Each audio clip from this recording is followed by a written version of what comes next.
पूर्वी पुरुष युद्धावर जायचे आणि स्त्री घर सांभाळायची. दोघांनाही धीर देण्यासाठी हे वाक्य गरजेचं होतं. आजही हे वापरलं जातं. सत्य असं आहे की मर्दला दर्द होतो, फक्त तो बोलून दाखवत नाही. तो रोज बाहेर पडतो, कमावतो, जबाबदाऱ्या उचलतो, अपेक्षांच्या ओझ्याखाली स्वतःचं दुःख गिळतो. तो गप्प आहे म्हणून दुर्लक्षित आहे.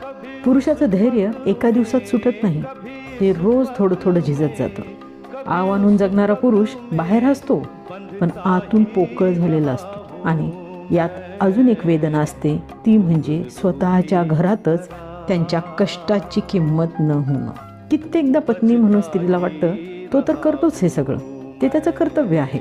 पण जेव्हा वडिलांच्या कष्टांचा उल्लेख मुलांसमोर होत नाही, तेव्हा मुलंही पित्याच्या मेहनतीचा आदर करायला शिकत नाहीत.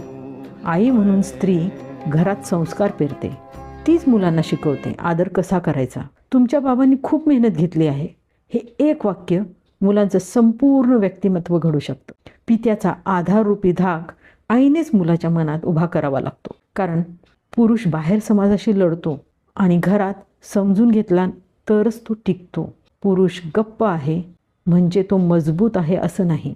कधी कधी ती शांतता म्हणजे मदतीची न ऐकू येणारी हाक असते. मर्दाचं धैर्य रडण्यानं तुटत नाही, ते तुटतं रडू न देण्यात आणि पत्नी मुलांनी केलेल्या अपमानात.